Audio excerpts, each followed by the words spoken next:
Hey guys, and welcome back to Battlefront updates and some very exciting details regarding the future of Battlefront. I just listened through the EA earnings call that they do once every quarter, and I noted down everything regarding Star Wars Battlefront. Basically, this call is a place where the investors can talk to some of the higher ups at EA and ask them questions regarding the future of EA's games and also how the games have been doing the last couple of years and so. So the entire conference call was talking about anything from Madden to Battlefield to Battlefront, but obviously I'm only gonna talk about the Battlefront stuff right here. So the first and big important thing they said is that Star Wars Battlefront 2 will have more than 3 times the content of the previous game at launch. And this is the first time we actually get to hear a number on this, because previously they basically just said we're gonna have more content than the last game.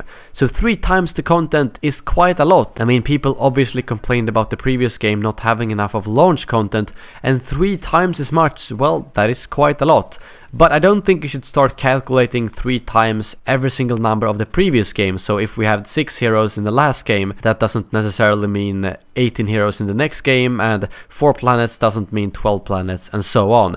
Because now we get space battles, we get a single player campaign, and we get that kind of stuff that you can't really calculate the same way. However, we could still be getting 3 times everything else in the multiplayer as well, because they've already confirmed 10 planets.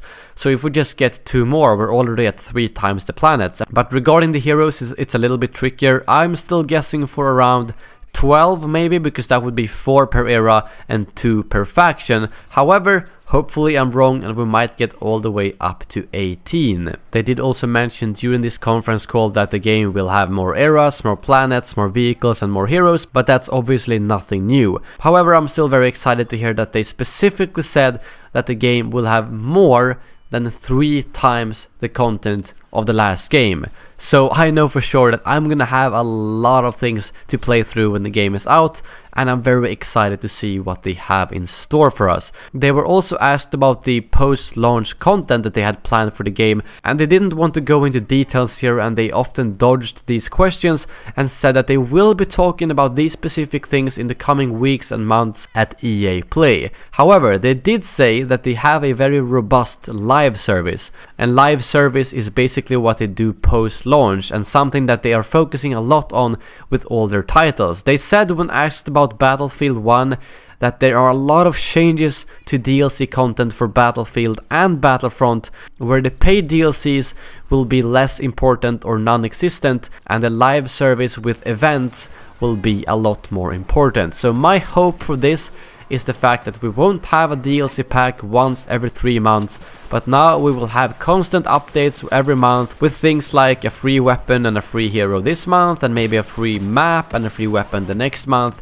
and so on. Basically something where they keep updating us with new content, well, hopefully for free, instead of releasing one big pack every 3 months and then nothing else in between. And something else they mentioned was the fact that they think the next Battlefront game will not only attract Star Wars fans and Battlefront fans, but also Battlefield fans, due to the improvement of the depth of gameplay that they have in Battlefront 2. We can also quickly note that the Star Wars action games are still on track, and that 2018 will be an interesting year for EA. It seems like Visceral's Star Wars game will be released during fiscal year 2019, and this fiscal year begins in April 2018, so it could potentially be released at the same time as the Han Solo movie. And yes, I know these fiscal years are quite confusing, but considering that the 2017's fiscal year ended March 31st, it makes sense that the next one starts on April 1st,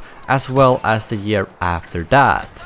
But that is all the details I got from the earnings call. In case I missed something, I will get back to you with another video, but I think I covered most of the important stuff. If you're new to the channel, feel free to subscribe. Otherwise, thank you guys very much for watching, and as always, may the Force be with you.